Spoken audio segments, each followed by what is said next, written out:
See, good morning all of you students. तुम्ही तुमचे सांगितले ना की मी माझी सांगितली?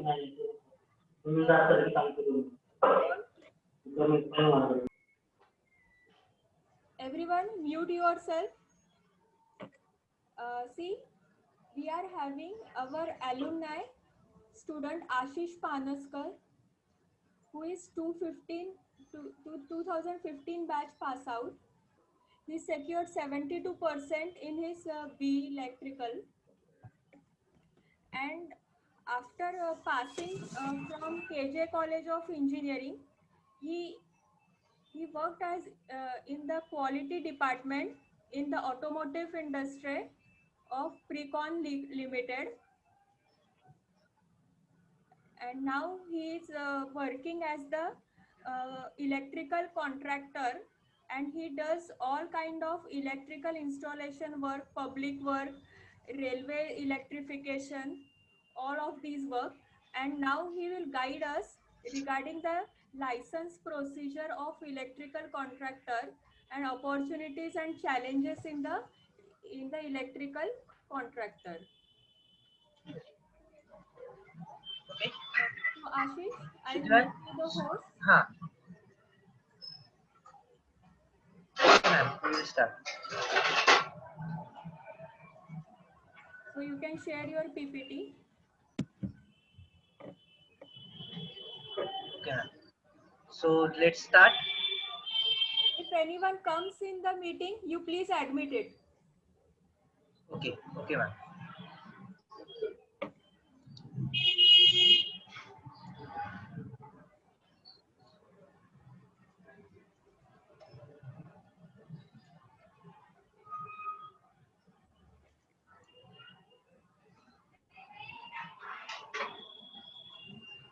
One second.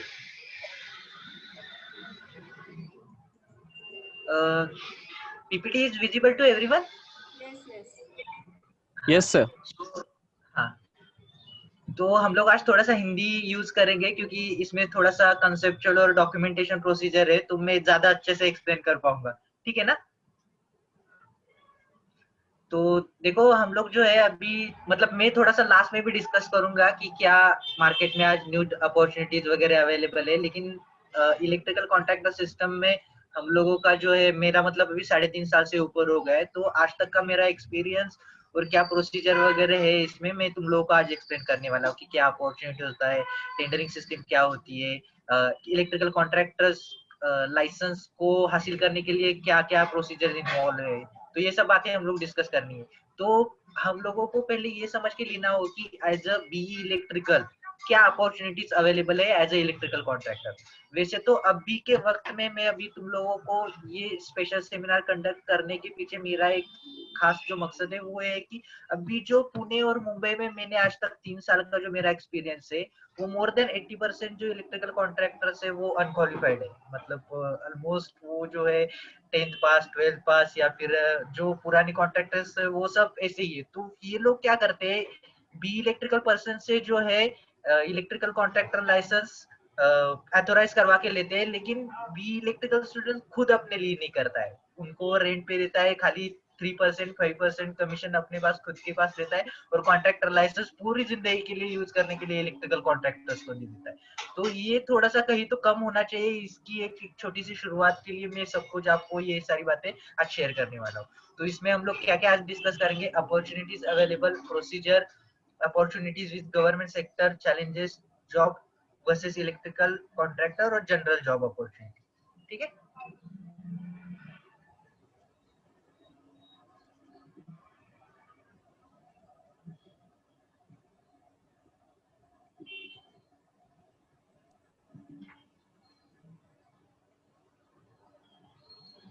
So what is electrical contracting system or who is the electrical contractor? The simplest definition of electrical contractor is a business person or firm that performs specialized electrical construction work. Usually this work is related to design, installation, maintenance of the electrical system. अब इस जो electrical contractors को system को है, जो उसको मैंने अपनी तरफ से 2 सेक्टर्स में मैंने उसको डिवाइड करके रखा है, गवर्नमेंट सेक्टर और प्राइवेट सेक्टर।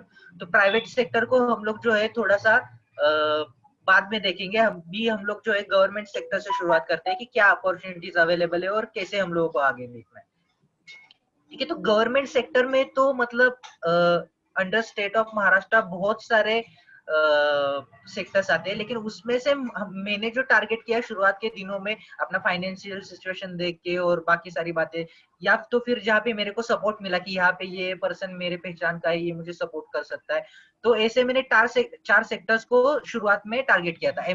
एमएससीबी हम लोगों को थोड़ा सा बहुत पता होता है कि एमएससीबी क्या करता है, हम लोगों पे घर में जो सप्लाई वगैरह आता है इन सब बातों में। तो एमएससीबी में क्या अपॉर्चुनिटीज है, म्युनिसिपल कॉर्पोरेशन में क्या अपॉर्चुनिटीज है, पब्लिक वर्क डिपार्टमेंट में क्या अपॉर्चुनिटीज है, रेलवेज में क्या अपॉर्चुनिटीज है, इसको एक एक करके हम लोग आगे चलते हैं। कोई मुझे बता सकता है अपना म्यूट हटा के इन चारों में से किस डिपार्टमेंट से हम लोग को इलेक्ट्रिकल कॉन्ट्रैक्टर लाइसेंस ऑथोराइज करवा के लेना पड़ सकता है?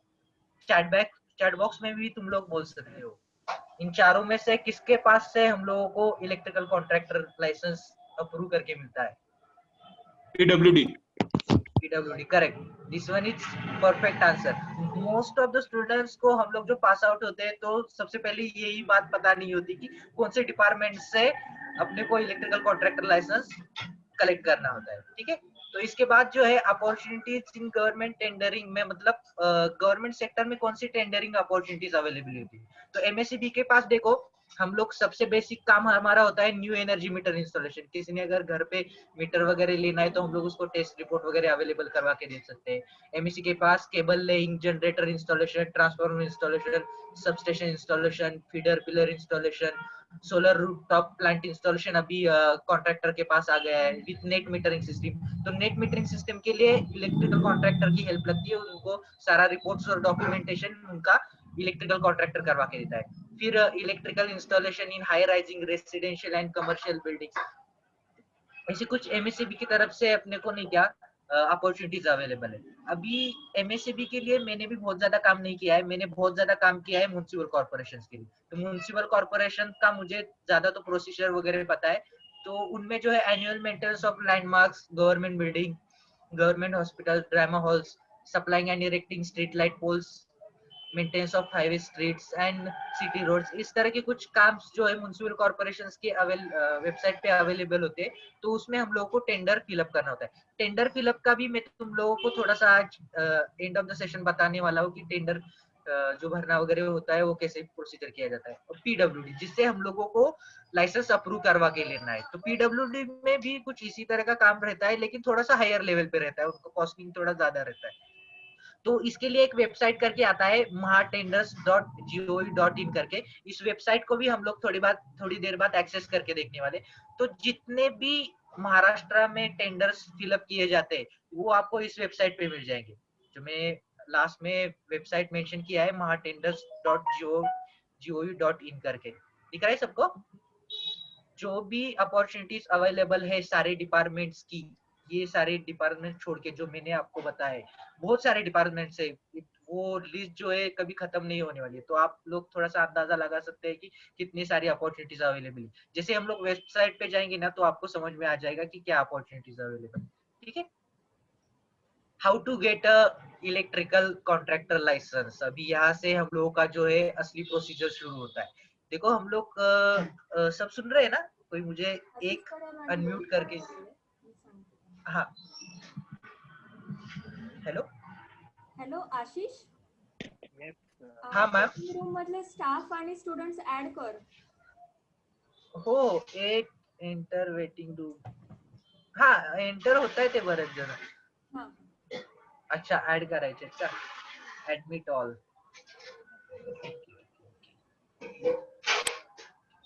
हो गए सब एंटर?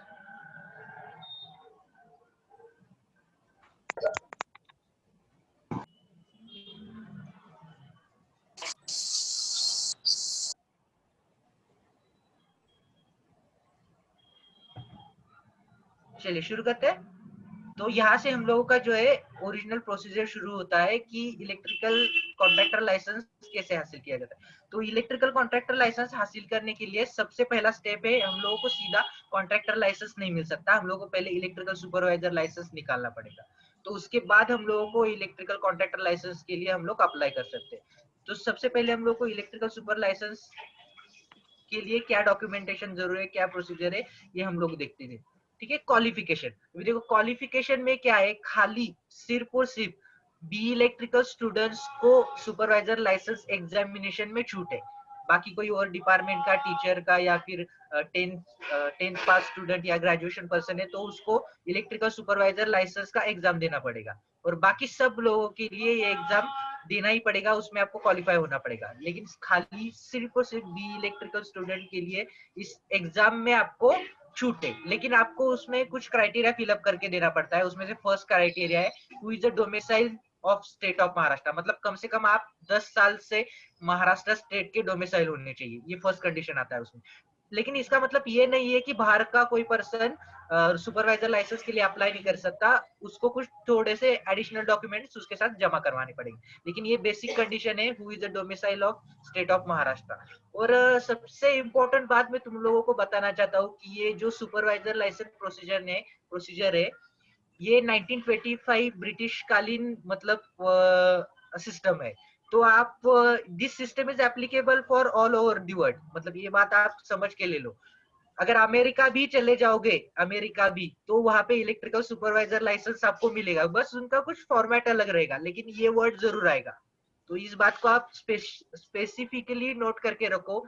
इलेक्ट्रिकल सुपरवाइजर लाइसेंस ये खाली महाराष्ट्र में एप्लीकेबल नहीं है, जहाँ पे भी इलेक्ट्रिकल का सिस्टम आता है जो 220 वोल्ट या 230 से ऊपर आता है, तो उन सब के लिए इलेक्ट्रिकल सुपरवाइजर लाइसेंस कहीं पे भी जाओ ऑल ओवर दी वर्ल्ड आता ही आता है, चाहे तो गूगल करके देख लो। तो ऐसा नहीं है कि ये लिमिटेशंस खाली यहाँ तक आएंगे, ये एक्सपीरियंस आपका जो है, जो आप करने वाले एक कोई आ रहा है तो ये आपका काउंट होते जाएगा। ठीक है, प्रोसीजर इन्वॉल्व्स।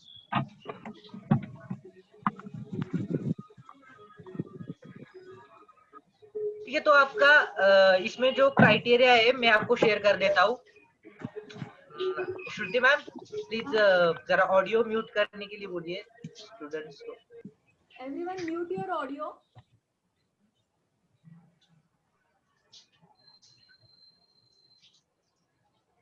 ओके, ठीक है। Candidate having the following qualifications and experience shall be eligible for exception for examination. ठीक है, तो किन स्टूडेंट को एक्सेप्शन है कॉन्ट्रैक्टर लाइसेंस के लिए? देखो, तो सबसे पहले तो आपको बी इलेक्ट्रिकल पास आउट होने के तुरंत बाद सुपरवाइजर्स लाइसेंस नहीं मिलता है, ये बात दिमाग में उतार के रखो। बहुत सारे बच्चे कोशिश करते हैं कि जैसे ही बी पास आउट हो जाए तो इलेक्ट्रिकल सुपरवाइजर लाइसेंस के लिए अप्लाई करते, तो हम लोग को ऐसे नहीं करना है। आपको 1 साल तक वेट करना होता है बी इलेक्ट्रिकल पास आउट होने के बाद। तो इसमें आपको 2 ऑप्शंस अवेलेबल है, एक तो आपको किसी इलेक्ट्रिकल बेस्ड कंपनी में काम करना पड़ेगा, या तो आपके पास दूसरा ऑप्शन है आपको किसी गवर्नमेंट ऑथराइज इलेक्ट्रिकल कॉन्ट्रैक्टर के पास काम करना पड़ेगा। तो 1 साल आपको उसके पास काम करने के बाद और उससे एक्सपीरियंस सर्टिफिकेट लेने के बाद आप सुपरवाइजर लाइसेंस को अप्लाई कर सकते हो। इस बात को नोट करके ले लो। ठीक है, कैंडिडेट हु पासेस डिग्री और diploma in electrical engineering from recognised university और इंस्टीट्यूट और defence services approved by all India. ठीक है, तो इसमें है। और इसमें जो थर्ड कंडीशन है उसको एक बार अच्छे से रीड करके ले लो। Above and thereafter practical experience of 1 year in field of electrical engineering provided that candidate eligible for exception। मतलब उस कैंडिडेट को जो है सुपरवाइजर एग्जामिनेशन में छूट मिल सकती है। तो इसके जो फॉर्म्स है, मैंने और एक पीडीएफ फाइल बनाया है, उसमें सारे आपके फॉर्म्स अवेलेबल हो जाएंगे। ठीक है, सुन रहे हो ना? तो देखो, ये फॉर्म ए है, मैं तुम लोगों को थोड़ा सा और पीडीएफ फॉर्मेट में भी मैंने इसको शेयर किया है।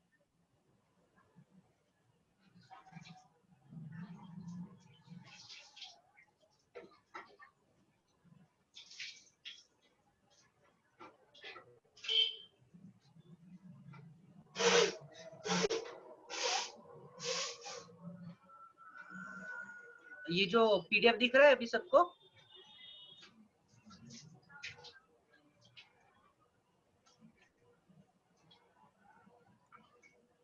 पीडीएफ दिख रहा है ना सभी को अभी? हाँ सर दिख रहा है। हाँ देखो, तो ये एक्चुअली पीडब्ल्यूडी वर्क जो है मतलब public work department under central government से आता है, मतलब सेंट्रल गवर्नमेंट के अंदर आता है। तो सेंट्रल गवर्नमेंट जो है एक गाइडलाइन जारी करता है हर एक स्टेट को कि आपको इसी हिसाब से काम करना है। तो एक जीआर है गवर्नमेंट ऑफ महाराष्ट्र के लिए खाली इलेक्ट्रिकल डिपार्टमेंट के लिए। देखो मैंने ये 56 पेज से लेकर 170 तक मतलब जिसमें जो हमारे काम की चीजें उसको मैंने एक जगह पे कलेक्ट करके रखा हुआ है। ठीक है, तो इसमें जो है हम लोगों को देखो सुपरवाइजर लाइसेंस के लिए जो है ये फॉर्म अपने को फिलअप करके देना पड़ता है। फॉर्म ए सी रूल 13 फॉर्म दिख रहा है सबको? हाँ सर। हाँ, तो ये फॉर्म हम लोगों को फिलअप करके देना होता है पीडब्ल्यूडी ऑफिसर को। तो इसमें देखो क्या क्या डिटेल्स आती है, फुल नेम वगैरह है, डेट ऑफ बर्थ है, क्वालिफिकेशन है। क्वालिफिकेशन के जो है आज तक के आपको सारे सर्टिफिकेट जमा करवाने पड़ते हैं, मतलब इंजीनियरिंग फर्स्ट ईयर से लेके इंजीनियरिंग लास्ट ईयर तक का आपको सर्टिफिकेट जमा करवाना पड़ता है। खाली लास्ट ईयर का जमा करवा के नहीं चलता है, तो डिस्क्वालीफाई हो जाओगे। उसमें एक बात आप नोट करके रख लो, जब भी कभी अप्लाई करोगे तो सारे ईयर के even diploma 11th 12th 10th और इंजीनियरिंग के सारे सर्टिफिकेट आपको जमा करवाने पड़ते हैं। ठीक है, उसके बाद detail of past and present services, तो इसमें जो है पूरा आपका एक्सपीरियंस लिया जाता है। और एक बात अच्छे से नोट करके रख लो कि सुपरवाइजर लाइसेंस के लिए अप्लाई करने के लिए आपको इलेक्ट्रिकल बेस्ड कंपनी में ही काम करना पड़ेगा, नहीं तो electrical government authorise electrical licence contractor के पास ही आपको काम करना पड़ेगा। किसी और कंपनी का एक्सपीरियंस जो है वहां पे काउंट नहीं किया जाएगा। ठीक है, इसके साथ कुछ और भी फॉर्म्स जमा करवाने होते हैं। ये सारे जो फॉर्म्स है ना इस पीडीएफ में इंक्लूडेड है, जितने में मतलब इस पीडीएफ में वो सारे फॉर्म्स आपको मिल जाएंगे जो पीडब्ल्यूडी के लिए एप्लीकेबल है। मतलब कॉन्ट्रैक्टर लाइसेंस के भी इसमें सारे फॉर्म है, सुपरवाइजर्स लाइसेंस के लिए भी आपको चाहिए वो सब कुछ इसमें मिल जाएगा। देखो फॉर्म ई भी सुपरवाइजर के लाइसेंस में जमा करवाना पड़ता है। ये एक फॉर्मेट है जो आपको अपनी कंपनी से या इलेक्ट्रिकल कॉन्ट्रैक्टर से भरवा के लेना पड़ेगा क्वालिफाई करने के लिए। देखो इसमें सारा दिया हुआ है कि name, designation, date of admission, nature of work. तो यहाँ पे नेचर ऑफ वर्क में आपका आ जाएगा कि किस टाइप का इलेक्ट्रिकल काम आपने किया है। इलेक्ट्रिकल में भी बहुत तरह का काम आता है कंपनीज में, मोटर रिवाइंडिंग वगैरह, प्रोग्रामिंग, ये वो सब बात तो ज्यादा से काउंट नहीं की जाती है। नेचर ऑफ वर्क में आपका गवर्नमेंट का थोड़ा एक्सपीरियंस रहेगा गवर्नमेंट कॉन्ट्रैक्टर के पास, तो ये काम जल्दी हो जाता है। जैसे आपका गवर्नमेंट में स्ट्रीट लाइटिंग के हम लोग प्रोजेक्ट करते हैं, एमईसीबी में हम लोग पावर केबल डालने का काम करते हैं, फीडर पिलर इंस्टॉलेशन का काम करते हैं। तो इस नेचर का अगर आपने काम किया है तो सुपरवाइजर लाइसेंस मतलब इलेक्ट्रिकल इंस्पेक्टर जो होता है वो कन्विंस हो जाता है जल्दी से आपको इलेक्ट्रिकल लाइसेंस इशू करने के लिए। क्योंकि बी इलेक्ट्रिकल स्टूडेंट्स क्या क्या होता है, हम लोगों को इस एग्जाम में छूट है, तो इलेक्ट्रिकल इंस्पेक्टर जो भी आपको क्वेश्चंस करेगा तो उसका आपको थोड़ा बहुत आंसर्स देना पड़ेगा क्वालिफाई करने के लिए क्राइटेरिया। क्योंकि वो वेरिफिकेशन करता है कि सच में बाबा इस बंदे ने इलेक्ट्रिकल फील्ड में काम किया है क्या। तो इसके पीछे थोड़ा सा इंपॉर्टेंस है। मैं जब भी अपना डॉक्यूमेंट शेयर करूंगा तो उस टाइम पे मैं बताता हूँ। तो ये पीडीएफ में खाली अभी के लिए शेयर कर रहा हूँ।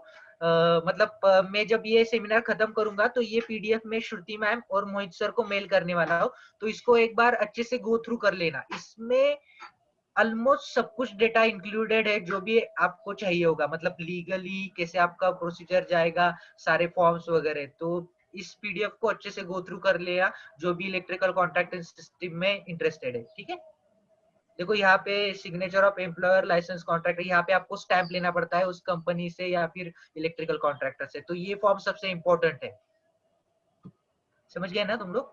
फॉर्म ई सी रूल 16 करके ये से कुछ और भी फॉर्म्स है, इनको आप थोड़ा सा बाद में रिवाइज करके देख लेना। ठीक है ना?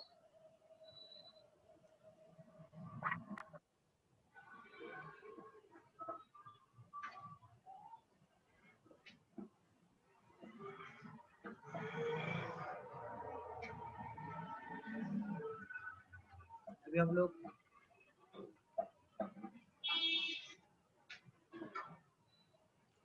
अभी प्रेजेंटेशन पे आगे वापस हम लोग, सबको पीपीटी दिख रहा है? हाँ सर। हाँ, प्रणव, जो प्रणव आंसर कर रहा है ना, खाली वो मुझे आंसर करे कि नहीं, क्या आपको दिख रहा है नहीं कर रहा है, तो मुझे आगे जाने में थोड़ा सा आसान हो जाएगा प्रणव। ठीक है ना? क्योंकि मैं भी ट्रेनिंग फर्स्ट यस। टाइम ही कंडक्ट कर रहा हूँ, तो मतलब थोड़ा सा मुझे भी समझने के लिए वक्त लगेगा। ठीक है। तो ये सारा फॉर्म ये मैंने तुम लोगों को दिखा दिया है कि नहीं, क्या उसमें क्या रूल्स होता है, क्या आपको जमा करवाना होता है। उसके बाद फॉर्म ई भी हम लोगों ने डिस्कस कर लिया है, उसमें सारा इलेक्ट्रिकल कॉन्ट्रैक्टर का एक्सपीरियंस का यहाँ पे डिटेल लिया जाता है। ठीक है, देखो ये मेरा सुपरवाइजर लाइसेंस है। मतलब पुराने जमाने में तो वो हम लोगों का जैसे गाड़ी का लाइसेंस रहता था, पुराने जमाने में 2 तरफ से खुलता था, वो ऐसे आता था। अभी का जो सुपरवाइजर लाइसेंस है वो कुछ तरह इस तरह से दिखता है। देखो मैंने एक्चुअली कॉन्ट्रैक्टर लाइसेंस के लिए 2017 में ही अप्लाई कर दिया था, लेकिन मैंने कॉन्ट्रैक्टर लाइसेंस किसी और का इस्तेमाल किया था। तो उसके बाद जो है मैंने न्यू लाइसेंस के लिए अप्लाई किया 2019 में। तो एक्चुअली सुपरवाइजर लाइसेंस ऐसे दिखता है, और इसको आपको हमेशा से अपने साथ में कैरी करना होता है जब भी आप कोई गवर्नमेंट का टेंडर इंस्टॉलेशन का या कुछ और काम कर रहे हो जहाँ पे एचटी का काम आता है वगैरह, तो इसको आपको कैरी करना रहता है। क्योंकि जो भी पर्सन आपके पास लर्निंग के लिए आएगा तो उसको आपके हाथ के नीचे ही काम करना है। तो ये गवर्नमेंट ऑफिसर्स ऑब्जर्व करते हैं कि क्या कैसे क्या आप हैंडलिंग कर रहे हैं वगैरह, और यही सब कुछ वो इलेक्ट्रिकल इंस्पेक्टर आपको पूछेगा ड्यूरिंग योर इंटरव्यू और जो सेशन रहेगा उसके साथ। ठीक है ना, तो ये समझ में आ गया। ऐसे लगता है सुपरवाइजर लाइसेंस, ऐसे दिखता है। ठीक है, उसके साथ आपको सर्टिफिकेट दिया जाएगा ऐसे विद्युत पर्यवेक्षकाची क्षमता प्राप्त। देखो इसमें जो है मराठी में लिखा हुआ है कि किस किस तरह का काम आप कर सकते हैं, लघु, मीडियम, अति दाब। तो इसका मतलब है लघु मतलब लो वोल्टेज, मध्यम मतलब मीडियम वोल्टेज, उच्च और होती हाई टेंशन और अल्ट्रा हाई टेंशन। इस तरह का काम करने के लिए आप इलिजिबल हो जाते हो गवर्नमेंट सिस्टम में। ठीक है, पीडब्ल्यूडी वर्क से ये आपको असाइन किया जाता है। तो ये यहाँ पे देखो कोने में जो है मेरा पूरा सुपरवाइजर लाइसेंस नंबर दिया हुआ है। देखो और एक बात मैं तुम लोगों को समझाना चाहता हूँ कि मोस्ट ऑफ स्टूडेंट्स के साथ और हम लोगों के साथ भी शुरुआत में, जब मैंने भी शुरुआत की थी, तो हम लोगों को पता नहीं होता है कि शुरुआत कैसे करनी है। ठीक है ना, तो जब भी किसी कॉन्ट्रैक्टर के पास या किसी कंपनी में ज्वाइन हो जाओ तो थोड़ा सा वक्त गुजरने दो, 1-2 महीने। तो और उसके बाद सीधा उनको बोलो कि नहीं क्या मास्टर पे मेरा नाम लेने की कोशिश करो, या फिर ये क्योंकि क्या होता है बहुत जगह पे हम लोग काम करते हैं लेकिन पता न होने की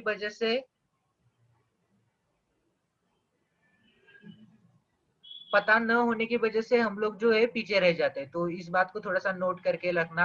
ये जो भी इंफॉर्मेशन दे रहा हूँ उसको जो है ना अच्छे से थोड़ा सा समझ के लेने की कोशिश करो। पीपीटी वैसे तो मैं शेयर करूंगा, लेकिन जब भी मतलब अभी काम की शुरुआत करो तो कॉन्ट्रैक्टर को या फिर जिस किसी भी कंपनी के पास जाओ तो वहां पे से एक्सपीरियंस सर्टिफिकेट या फिर मस्टर पे अपना नाम डलवा के लो। वो मस्टर वगैरह कैसे दिखता है ये भी हम लोग थोड़ा सा लास्ट में डिस्कस करेंगे। मैं तुम लोगों को अपना कॉपी शेयर करूंगा, तो आप तुम लोग को समझ में हो जाएगा कि कहाँ पे नाम डलवा के लेना है, कितने वक्त के लिए उनके पास काम करना है, ये सब बातें। ठीक है, तो अभी सुपरवाइजर का लाइसेंस का तुम लोगों को क्लियर हो गया कि क्या प्रोसीजर है, कैसे क्या है? थोड़ा बहुत तो समझ में आ गया होगा ना प्रणव?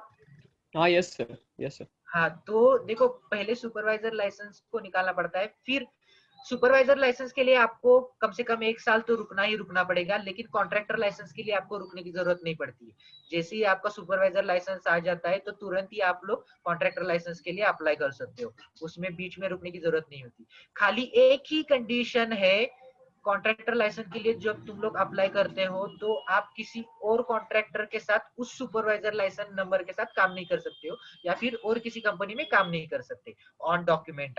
बहुत सारे लोग तो मतलब सुपरवाइजर लाइसेंस भी निकाल लेते हैं, दूसरे कंपनी में भी काम करते हैं, तो ये सब चलता है। लेकिन डॉक्यूमेंटेशन, गवर्नमेंट कॉन्ट्रैक्ट सिस्टम में डॉक्यूमेंटेशन सबसे इम्पोर्टेंट पार्ट है, और उसमें आपको किसी भी हालत में क्लियर रहना है। तो मतलब जैसे ही आपका सुपरवाइजर लाइसेंस आ जाता है तो जिस भी कॉन्ट्रैक्टर के पास आप काम कर रहे हो उसको आपको पेशेंटली और मतलब धीरज रख के बोलना है, सर मैं अभी कहीं पे जा रहा हूँ या मैं खुद का कॉन्ट्रैक्टर लाइसेंस निकालना चाहता हूँ। तो देखो ऐसे कंडीशन में है, ये आपको कॉन्ट्रैक्टर के पास पहले ही शेयर नहीं करना है कि सर मैं सुपरवाइजर लाइसेंस के लिए आया हूँ और मुझे आगे जाकर के लाइसेंस निकालना है। आपको वेट करना है, खाली उनको बताना है कि जो गवर्नमेंट का मस्टर आता है उस पे मेरा नाम लिख लीजिए। 1 साल होने के बाद आप उसको डिमांड कर सकते हो कि सर मुझे एक्सपीरियंस सर्टिफिकेट और मस्टर की कॉपी दीजिए, तो मैं सुपरवाइजर लाइसेंस के लिए अप्लाई करूँ। तो ये बात जो है थोड़ी सी दिल में ही रखनी है थोड़े दिन के लिए,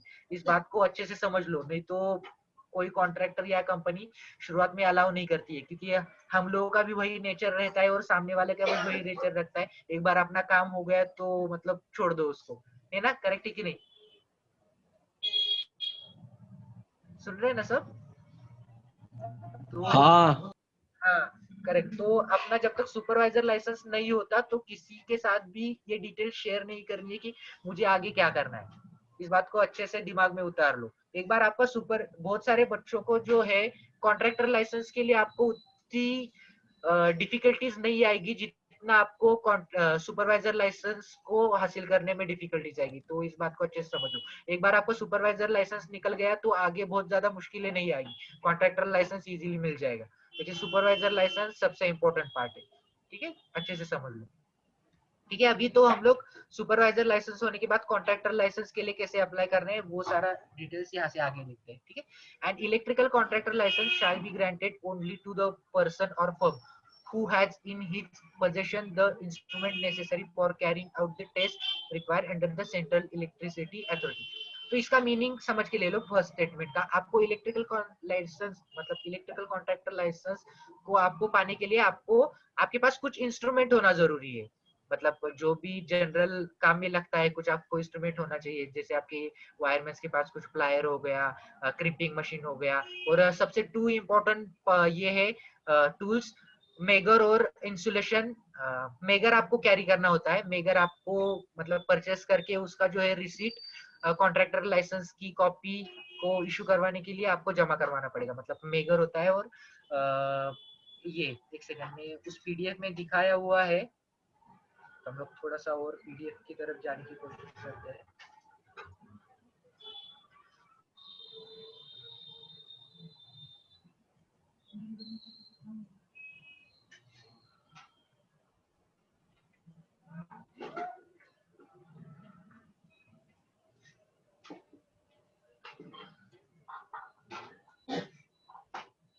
ठीक है, अभी पीडीएफ आ गया है सबको?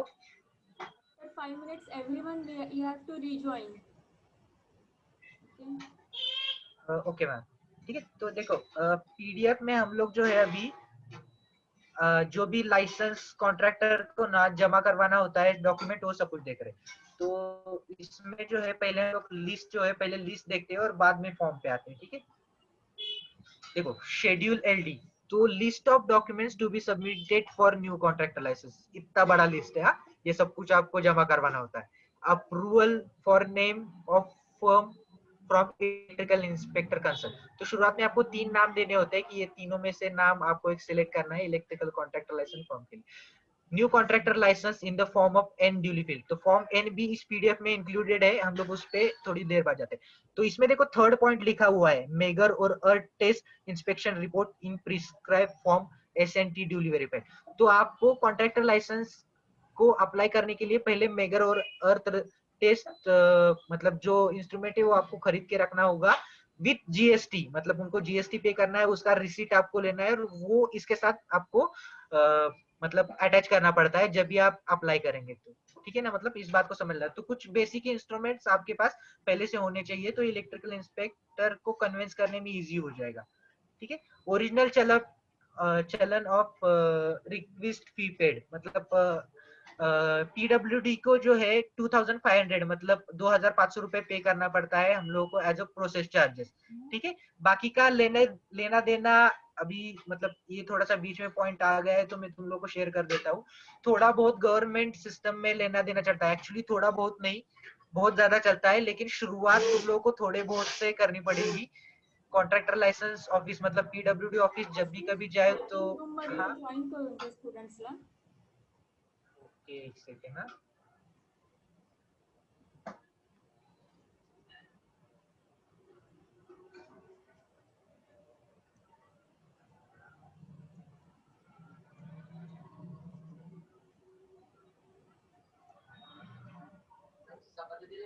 वेटिंग रूम नाही कोणी वेटिंग मध्ये दिसत नाहीये. Yes. स्टार्ट करा. ओके ठीक आहे ना, ठीक.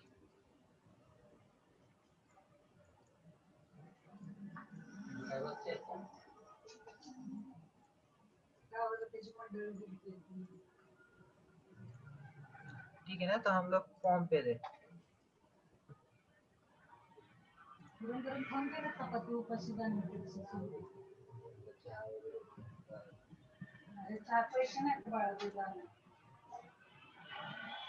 ठीक है ना। तो 2500 हम लोग को न्यू कॉन्ट्रैक्टर लाइसेंस के लिए देना होता है। और मैं एक बात मतलब सुपरवाइजर लाइसेंस के लिए आपको कितना फीस पे करना होता है वो मैं बताना भूल गया। सुपरवाइजर लाइसेंस के लिए आपको 400 रुपए का पीडब्ल्यूडी को पेमेंट करना पड़ता है। जो फॉर्म में था ना वो चलन नंबर वगैरह वो सब, वहाँ पे हम लोग को पीडब्ल्यूडी को ऑनलाइन जो है 400 रुपए पे करना होता है, वहाँ पे चलन नंबर वगैरह देना होता है। तो सुपरवाइजर लाइसेंस के लिए प्रोसेसिंग फी 400 रुपीज है और कॉन्ट्रैक्टर लाइसेंस के लिए 2500 है। ठीक है। उसके साथ आपको कंपनी का नाम का करंट अकाउंट ओपन करना होता है किसी भी नेशनलाइज बैंक में। एक सेकंड, कोई और भी आ गया, एडमिट ऑल हो गया। ठीक है। किसी भी नेशनलाइज बैंक में आपको जो है करंट अकाउंट ओपन करना होता है और जिस दिन आप कॉन्ट्रैक्टर लाइसेंस के लिए अप्लाई करते हो उस दिन का आपको रिसीप्ट देना होता है उनको 10,000 अमाउंट बैलेंस के साथ 6 नंबर का। Specimen signature photograph owners contractor authorised signatory electrical supervisor in form of you. In form of you पे भी हम लोग जाएंगे थोड़ी देर बाद। ये लिस्ट एक बार जो है, ये सारे जो डॉक्यूमेंट्स है ना, डॉक्यूमेंट नंबर 7, 8, 9, 10, 11, उसके बाद 12, ये आपको जो है नोटरी करवा के लेना पड़ता है एडवोकेट से। मतलब एक 100 रुपीज के स्टैम्प पेपर पे आपको ये जो सारा फॉर्म्स है उसको लेना पड़ता है और नोटरी करवानी पड़ती है एडवोकेट से। समझ गए ना तुम लोग। या फिर इसको एक दूसरा एक ऑप्शन है, फ्रैंकिंग करके आता है बैंकिंग में। बैंक में आपको इस पीडीएफ को जो एक पेपर पे लेना है, बैंक में जाकर के उसको फ्रैंकिंग करवाना पड़ता है और उसके बाद नोटरी करवाना पड़ता है।